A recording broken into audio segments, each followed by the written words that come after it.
16. Juni, Strafanstalt, Besucherraum. Guten Tag, ihr Leid. Weiter geht's mit Apollo Justice. Der zweite Fall. Zweiter Untersuchungstag oder wie man das nennt, keine Ahnung. Und wir wollen Wokiki-Taki besuchen und noch ein bisschen befragen. Sieht so aus, als wäre Woki beim Verhör. Okay. Ich muss unbedingt mit ihm sprechen. Wir müssen wohl später nochmal vorbeischauen. Entschuldigen Sie bitte. Ja, Herr Wachmann.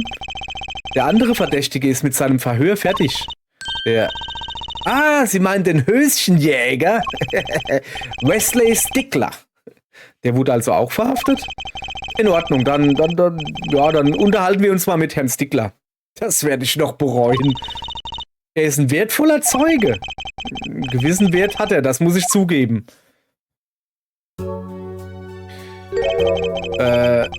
Bitte machen Sie es kurz, wenn das möglich wäre. Ich bin ziemlich beschäftigt. Aha. Du schon wieder, ja? Ich muss dieses Referat fertig machen. Das sind ja Sie! Herr Stickler, wir würden uns gerne ein wenig mit Ihnen unterhalten. Ja, aber nicht mit uns, glaube ich. Nun gut, wenn es nicht allzu lange dauert. Nichts würde mich glücklicher machen, glauben Sie mir. Okay, der Höschenjäger. Oder, wie wir cool People zu sagen pflegen, der Höschenjäger. Herr Stickler, in der Mordnacht haben Sie... Moment mal! Ich habe das Gefühl, Sie verstehen mich nicht richtig. Inwiefern denn? Ja, es stimmt. In jener Nacht habe ich mir ein Höschen besorgt. Allerdings war es nur meine glühende Neugier, die mich dazu verleitet hat. Ehrlich. Sie wollten den Trick mit meinem Höschen herausfinden, richtig? Du bist auch hier? Hä?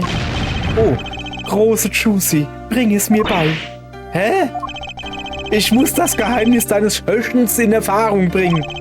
Meine gesamte Existenz hängt davon ab. Bitte mach mich zu deinem Lehrling. Apollo, Hilfe. Naja, ich denke, er würde einen reizenden Assistenten abgeben. Danke, Apollo. Herzlichen Dank auch. Also, was Sie gesehen haben. Könnten Sie uns nochmal erzählen, was Sie in der Mordnacht gesehen haben? Ja, warum nicht? Auch wenn es kaum von meiner Aussage vor Gericht abweichen wird. Welche der 500 verschiedenen, die er gemacht hat? Der Angeklagte war in jener Nacht im Park. Dessen bin ich mir ziemlich sicher. Ach, ziemlich sicher. Er hatte eine Pistole oder so etwas auf das Opfer gerichtet. Mal ganz im Ernst, es könnte auch ein Triebtäter sein. So wie er da steht, könnte auch gerade seinen Schawengel rausgeholt haben. Habe ich gerufen, hören Sie auf! Lassen Sie uns das wie Ehrenleute regeln. Und im nächsten Moment ist ein Schuss gefallen. Und das stimmt alles? Wirklich? Mein Höschen ist weg. Mein Innerstes wurde nach außen gekehrt. Welchen Grund sollte ich haben, jetzt noch zu lügen? Ja, was sollte er wohl noch mehr verheimlichen wollen als seine Höschenjagd? Es klingt so, als wäre Woki trotzdem am Tatort gewesen. Wie ich mir doch wünsche, dass dem nicht so gewesen wäre. Oh ja. Komm, wir präsentieren ihm Zeugs. Ein Höschen. Ja, das ist es, das Geheimnis. Das unlösbare Rätsel. Eigentlich ist es nur ein ganz normales Höschen. Sorry.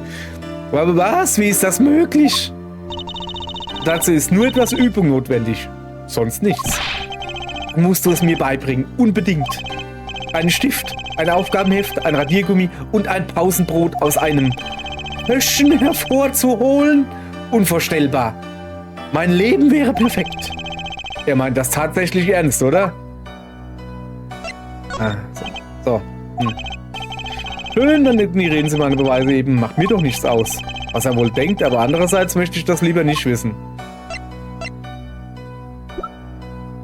Aber machen wir das hier.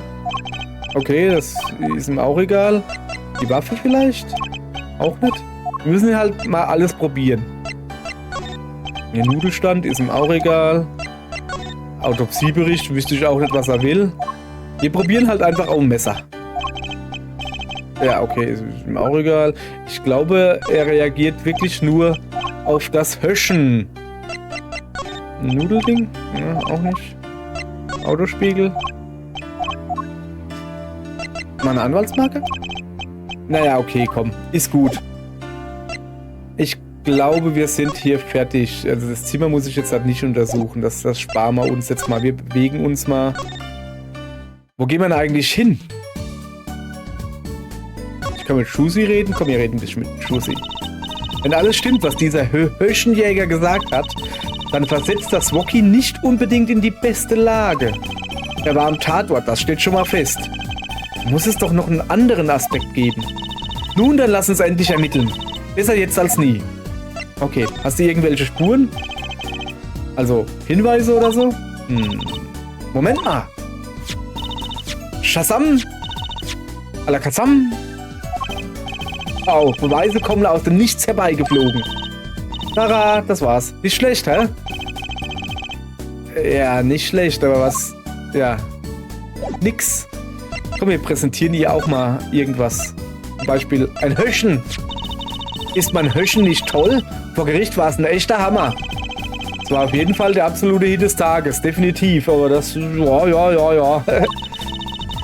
Was soll ich denn morgen vor Gericht bloß zeigen? Wenn ich mich nur darauf verlassen könnte, dass uns immer Höschen retten würden. So. Was ist mit dem da? Was ist denn, Apollo? Oh!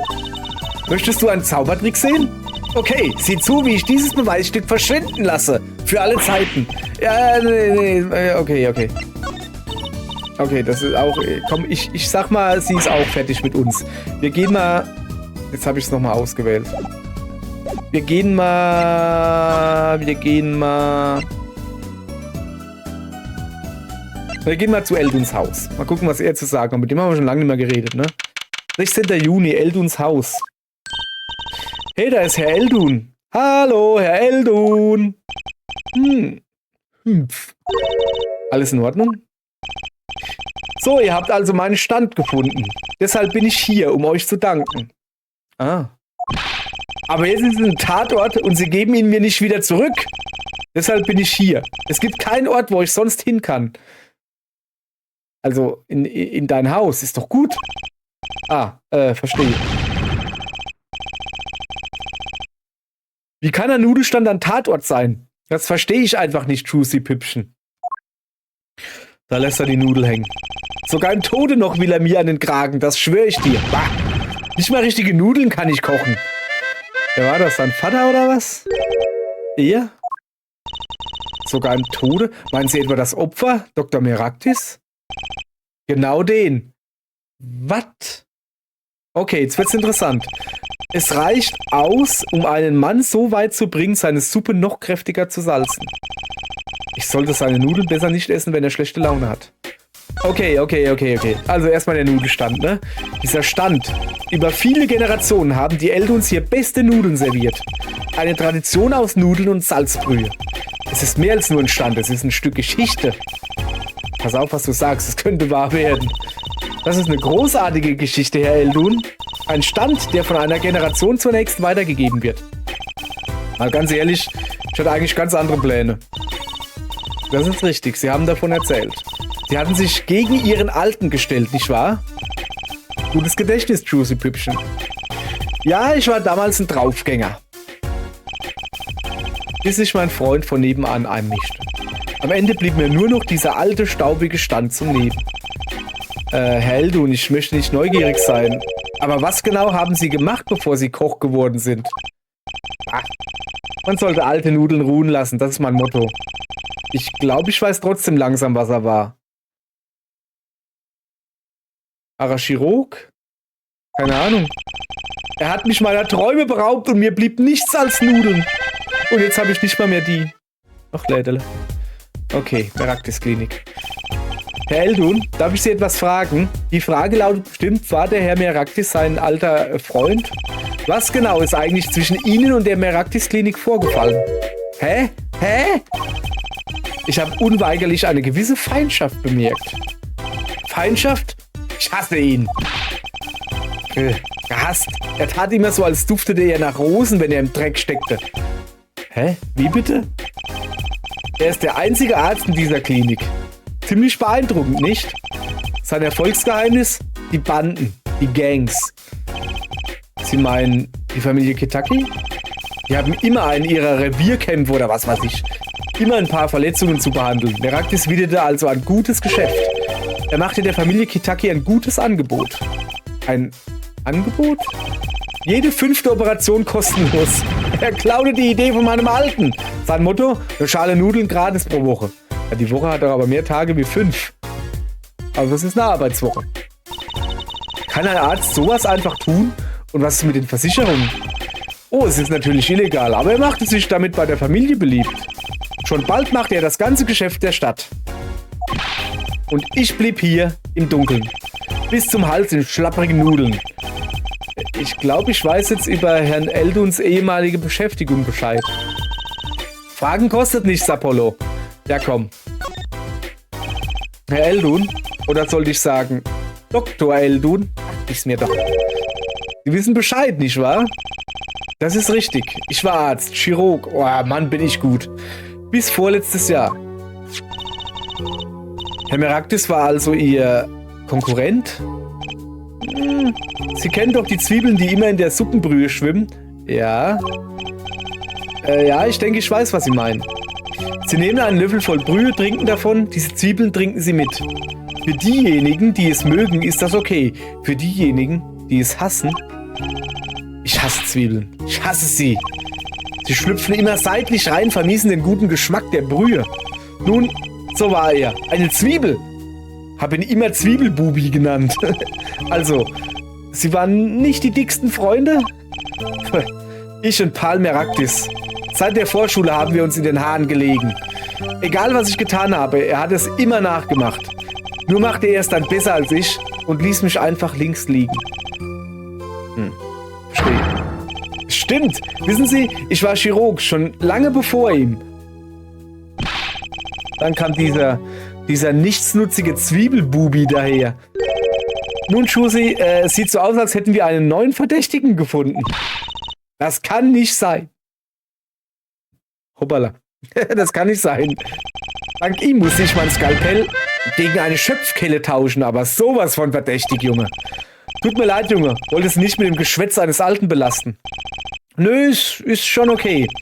Und als Entschuldigung, wenn Sie Probleme haben, kommen Sie mal vorbei. Hä? Ja, Sie ermitteln doch im Fall Meraktis, nicht wahr? Ja. Ich rate Ihnen, wenn Sie was über den Arzt wissen wollen, dann fragen Sie einen Arzt. Wenn du was brauchst, komm zu mir, Juicy-Püppchen. Okay, danke, Herr Eldun. Okay, ich denke, es war doch keine Zeitverschwendung, seinem Geschwätz zuzuhören. Ja, schon. Also wir können ihn jetzt fragen, aber ich weiß nicht, ob er das noch so gut findet, wenn wir dann sagen, Junge, du bist ein Verdächtiger in dem Fall. Aber okay. Mal gucken, ob wir ihm irgendwas zeigen können. Zum Beispiel erstmal der Autopsiebericht. Tut mir leid, Kleiner. Außer für meinen Stand interessiere ich mich für ziemlich wenig. Mach doch schon die Arbeit. Ich flehe dich an, bring mir meinen Stand zurück. Okay, wie wär's denn mit dem hier? Auch nicht. Dann vielleicht ein Stand? Das ist richtig, Junge. Wann bringen Sie den Stand zurück? Ich bin bereit. Sehen Sie das etwa nicht? Ich glaube, ja. Solange der Stand nicht zurück ist, ist der Fall nicht abgeschlossen. Verstanden? Ja, ich denke, in Zukunft sollte ich lieber nicht über seinen Stand reden. Okay, er hat recht. Er interessiert sich wirklich nur für seinen Stand. Was ist mit der Waffe? Egal. Messer? Egal. Ah, das ist eine meiner Schalen. Siehst du das Logo von Meister Saltfisch? Das Maskottchen von Elduns Noodles.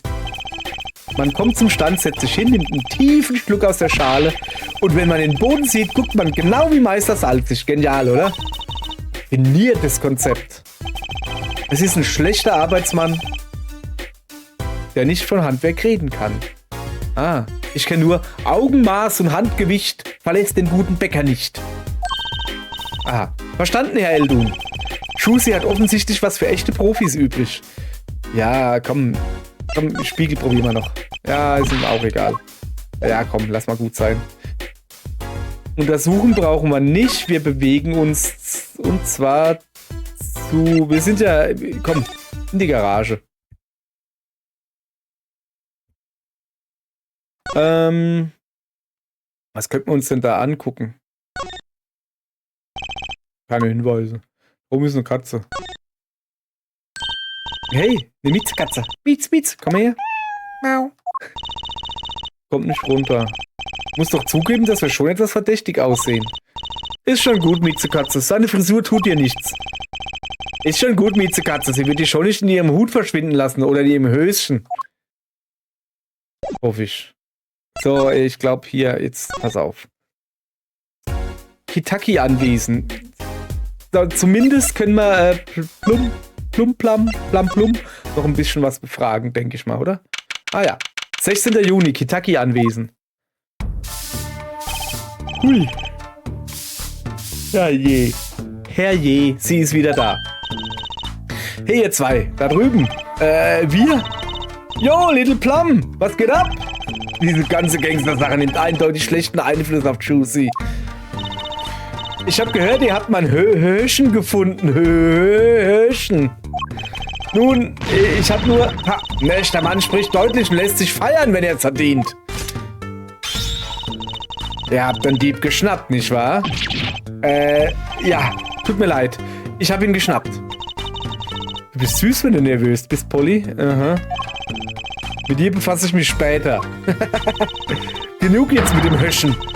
Wie steht es um meinen Sohn Woki? Woki? Ah, er ist deutlich. Ja, wird gemacht. Ich wusste schon, warum ich es vermeiden wollte, nochmal hierher zu kommen. Okay. Woki. Er ist wirklich so, wie man sich den Sohn eines Bosses vorstellt. Ich werde ein echter Gangster, Kumpel. In dem Alter wirkt das Gangsterleben anziehend. Besonders für Jungs. Was? Schau mich nicht so an, ey. Vor etwa 6 Monaten wurde er in einem Revierkampf angeschossen. Ja, Woki hat uns davon erzählt. Aber er hat euch sicher nicht die ganze Geschichte erzählt. Wisst ihr, obwohl er damals eine Pistole hatte, hätte er niemandem was tun können. Im Ernst jetzt? Wie? Warum? Er tut so hart, aber er könnte niemandem was tun, selbst wenn es um sein Leben ginge. Ich weiß es. Ich bin schließlich seine Mutter. Ich glaube, die meint es wirklich ernst, ja? So, Moment.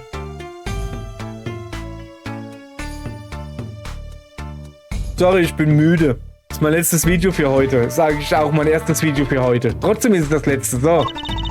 Wenn das alles vorbei ist, können er und der Boss hoffentlich ihren Streit begraben. Der Boss, Sie meinen Wokis Vater? Die machen keinen besonders harmonischen Eindruck, nicht wahr? Wir machen erstmal Vater und Sohn, ne? Auch wenn der Boss hart mit ihm umgeht, der Junge bedeutet ihm alles. Aber Woki scheint... Nun... Es scheint, als sei er gegen seinen Vater. Ah, das ist ganz normal. Wir befinden uns gerade in einer Übergangsphase.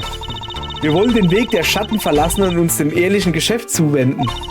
Woki ist von dieser Sache nicht sonderlich begeistert. Das war... Aber warum dieser Wandel? Zahlt sich das Gangster-Dasein denn nicht mehr aus? Das tut es, aber im Moment brauchen wir viel Geld. Sauberes Geld, meine ich. Ich verstehe. Aha, da ist was im Busch. Er sieht die Dinge genauso wie der Boss. Irgendwann. So, dann machen wir mal der Fall. Sorry, ich bin voll müde hier. Ja, es stimmt. Eine unserer Pistolen fehlt. Die Mordwaffe kommt also von diesem Anwesen? Das haben wir uns gedacht, denn es ist heutzutage schwer, an eine Waffe heranzukommen. Unser einfaches Fußvolk hat keinen Zugang zu Schusswaffen. Nur der Boss, meine Wenigkeit und... Woki hätte sie nehmen können. Ich verstehe. Ich bin sicher, dass sich die Bullen weiter überall auf dem Anwesen rumtreiben werden. Vielleicht ist das ein Zeichen, dass sich was ändern muss. Sie wirkt jedenfalls nicht allzu besorgt. So. Ja, Wokis Verlobte. Sie heiraten nächsten Monat, nicht wahr? Ja, sieht so aus. Sie hat hier in letzter Zeit die eine oder andere Nacht verbracht. Sie wirken nicht gerade glücklich darüber, Little Plum. Wie kommst du da drauf? Ja, das ist sogar mir aufgefallen. Könnten Sie uns mehr darüber sagen? Woki hat sie eines Tages mit nach Hause gebracht. Er hat gesagt, er will sie heiraten. Kann ich verstehen, sie ist auch sehr hübsch. Oh, das ist sie. Aber wisst ihr, Oha. Ach, ich bin einfach nur misstrauisch. Wenn man so lange im Geschäft ist, dann sieht man irgendwann nur noch das Schlechte in den Menschen. Man bekommt eine Nase dafür, weißt du? Eine Nase für Menschen, eine Nase für Ärger. Was könnte denn das Problem sein? Eine gangsterspezifische Version weiblicher Intuition. Aha. Okay. Können wir nach rechts gehen? Nee. Moment. Achso, ja, da ist der Park. Moment, ich will hier noch ein paar Sachen präsentieren. Zum Beispiel ihre Buchse, ihr Höschen. Bitteschön. Was das hier angeht. Hey, mein Höschen! Vielen Dank, ich schulde dir was. Ich dachte, sie wollen es vielleicht wieder haben, also... Hä? Oh, nein. Behalte es als Souvenir. Oh nein, das geht doch nicht, wirklich. Danke für das Angebot. Ich könnte es für meinen Zauberhöschentrick gebrauchen. Ich kann Messer und Knarren und Paten daraus ziehen. Paten? Großartig. Aus langweiligen Requisiten werden jetzt auch noch gefährliche. Ja. So, Knarre. Diese Pistole gehört also der Familie Kitaki, stimmt das? Sie ist eines der Stücke, die wir hier haben. Die wir hier hatten, meine ich. Sie sind alle weit weg. Sie sind alle weg. So rum. Ja, wo? Wie?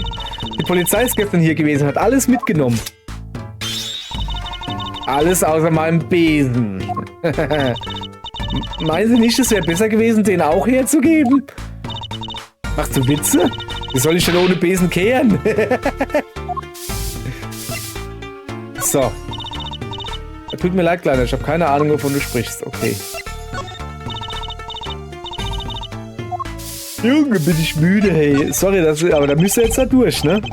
Können Sie mir sagen, ob dieses Messer Wookie gehört? Oh, das ist sein Messer, tatsächlich.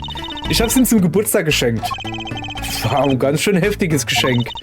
Ich weiß noch, wie er einschlief, das Messer in den Armen. Okay, klingt ein wenig gefährlich, aber er war bestimmt begeistert.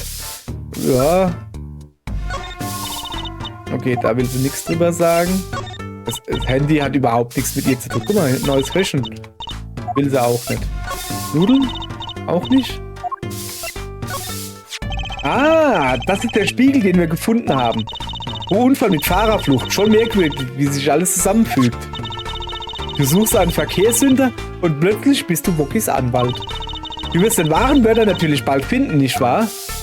Aber sowas von. Ist auch egal, okay.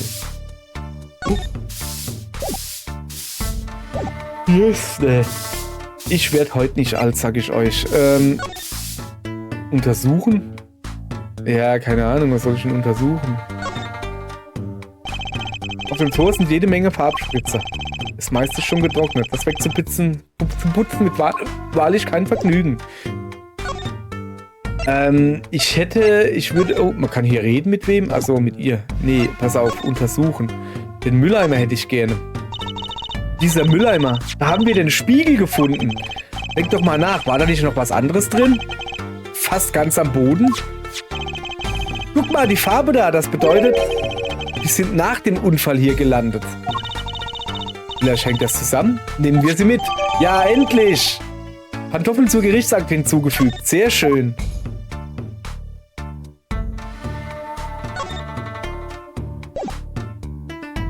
Kann ich dir die Pantoffeln zeigen? Guck mal, Pantoffeln. Tut mir leid, Kleiner. Keine Ahnung, wovon du sprichst. Ja, ich glaube, es geht hier nicht weiter. Dann würde ich sagen, gehen wir mal in den Park. Vielleicht treffen wir Emma. Keine Emma.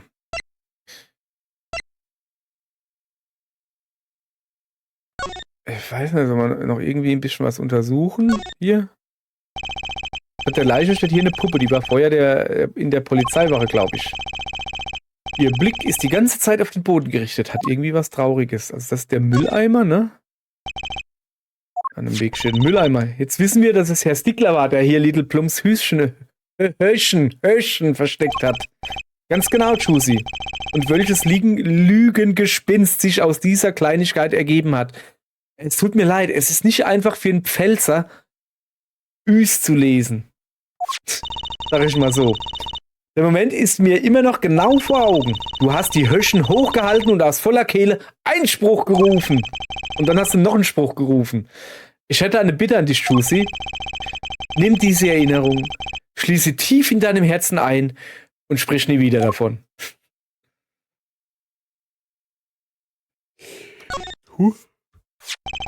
Armer Herr Eldun, sein Stand steht hier rum, seit die ganze Sache angefangen hat.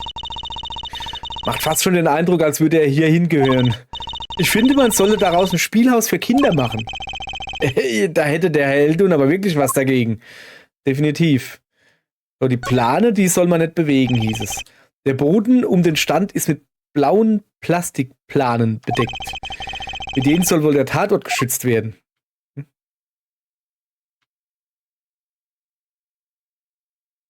Ja, das Messer halt noch, ne? In der Erde steckt ein Messer. Weißt du noch, was Wesley Stickler heute vor Gericht gesagt hat? Wahrscheinlich war es das, was Wookie auf das Opfer gerichtet hat. Als ob er ihn hätte töten wollen. Ja, das ist das Problem. Genau das ist das Problem. Oh. Da ist noch was. Bänke stehen am Fluss, der durch den Park führt. Ah, eine kleine Oase mitten in der Stadt. Ich wette, es kommen viele Kinder her, um im Wasser zu planschen. Der Fluss ist wenig tief zum Planschen. Und ein wenig dreckig. Nun, vielleicht lauschen sie dem Wasser und tun so, als würden sie spielen. Lass gut sein, Juicy. Lass gut sein. Wir gehen einfach mal. Kitaki-Anwesen? Nö, da haben wir... Oder kann man noch was mit ihr reden? Nee.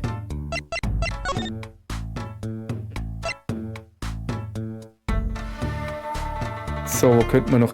Wir gehen mal in die Alles-Agentur zurück und von da aus nochmal in die Strafanstalt. Mal gucken, vielleicht ist er ja jetzt da. Ah ja, guck. 16. Juni, Strafanstalt, Besucherraum. Ich hatte gehofft, ich könnte meinen Mandanten sehen. Wookie Kitaki ist gerade mit dem Verhören fertig. Ich werde ihn rausbringen. Großartig, endlich. Sehr schön. Ah, nochmal gähnen.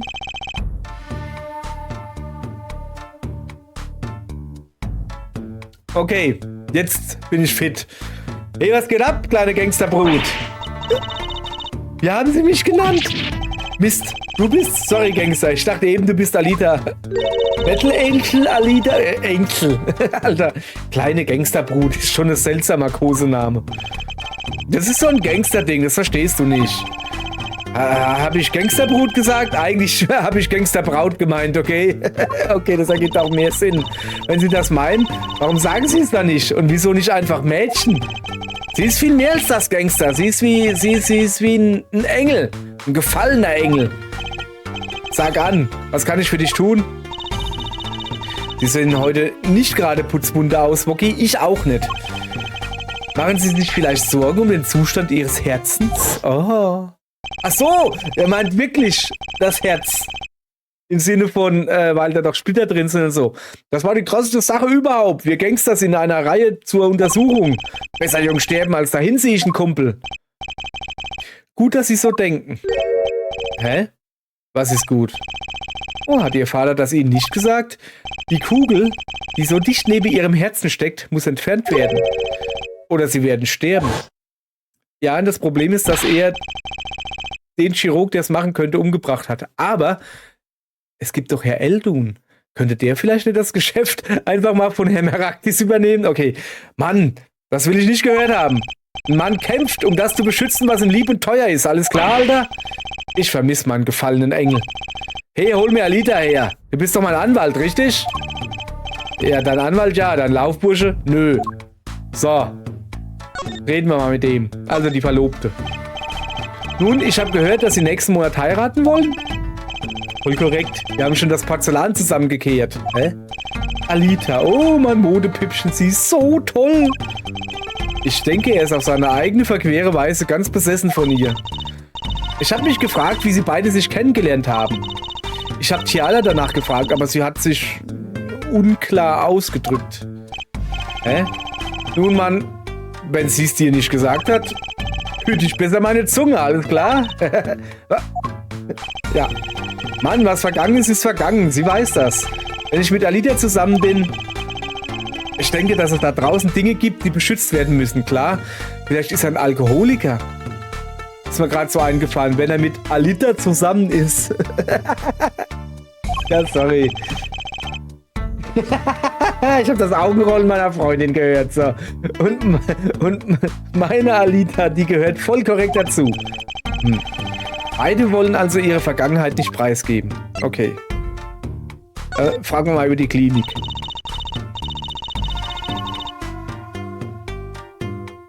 Alter. Können Sie uns wohl erzählen, was mit Ihnen und Pal Meraktis passiert ist? Da gibt es etwas, was ihr wissen solltet. Wir Kitakis haben so etwas wie eine Fehde mit der Familie Rivales. Vor etwa 6 Monaten bin ich ins Revier der Rivales gegangen und hatte ein Messer dabei. Alles klar? Und sie wurden angeschossen? Das ist eine Sache, die ich je erlebt hatte. Ein Schuss ins Herz, aber meine Homies waren rechtzeitig da. Ein Wunder, dass ich lebe. Das wird bereits als eines der 7 Wunder der Familie Kitaki betrachtet.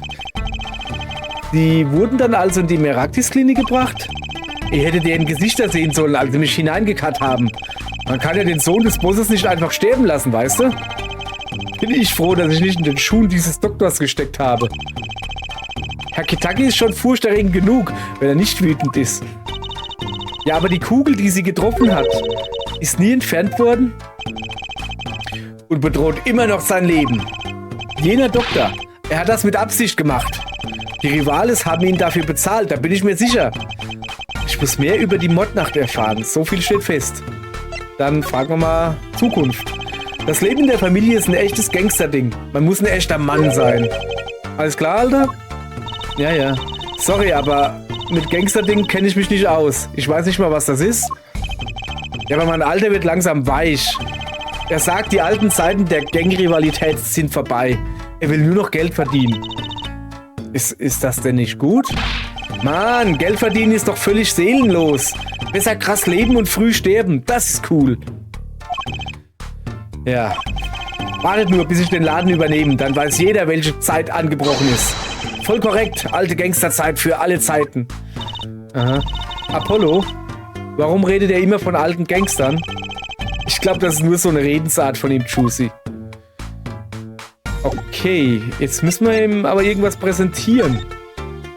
Komm, jetzt sagen wir erstmal ein Höschen. Ja, ist doch egal. Er scheint abgelenkt zu sein. Er hat sich den Beweis nicht mal angesehen. Alita, Mann, Alita. Die Alita will was. Wir zeigen ihm mal die Knarre. Was diese Waffen betrifft, die Pistole und das Messer. Sie gehören der Familie. Ich habe sie in jener Nacht rausgeschmuggelt. Der Mörder, den Herr Stickler in jener Nacht gesehen haben will, waren also... Ja, ich glaube, das war ich. Schließlich war ich dort. Ja, wir sind erledigt. Woki, könnten Sie uns wohl erzählen, was in jener Nacht genau passiert ist? Hey, du redest nicht lange um den heißen Brei, oder? Mir gefällt dein Stil, Kleine. Ich glaube, wir können... Komm, wir fragen mal nach den Schlappen. Okay, Schlappen sind ihm auch egal. So, Untersuchungsbericht. Selbst der Untersuchungsbericht von ihm ist mir egal. Noch ein paar Höschen. Mag er auch nicht. Nudelstand ist ihm auch egal. Messer. Okay, das haben wir ja, das ist quasi derselbe Text. Alles klar. Der hat also die Pistole und das Messer rausgeschmuggelt. Also es wäre möglich, dass er da gestanden hat mit der Pistole in der Hand.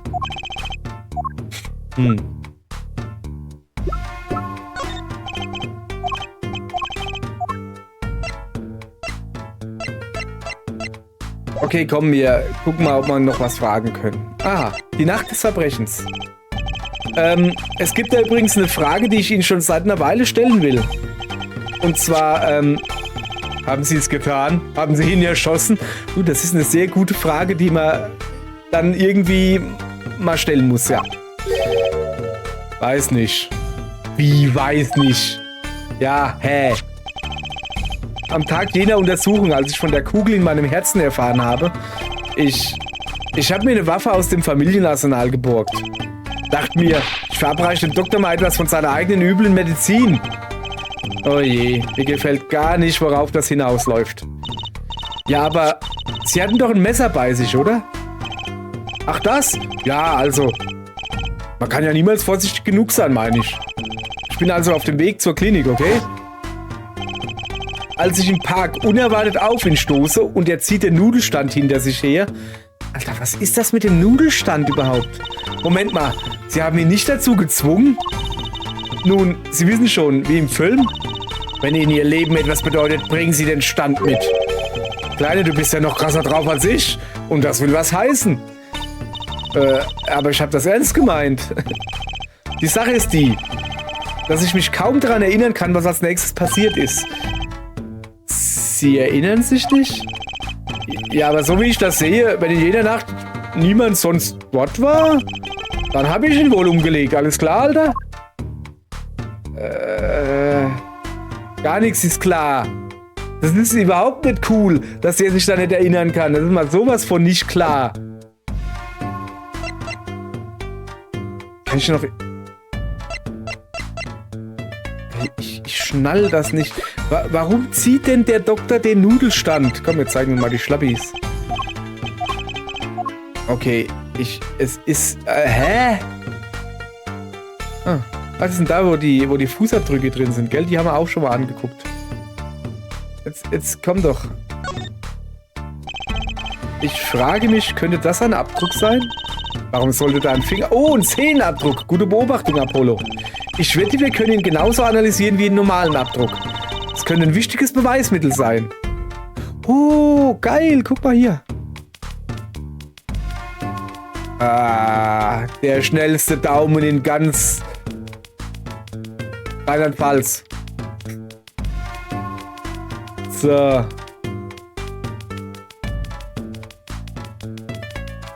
So, jetzt muss ich pusten.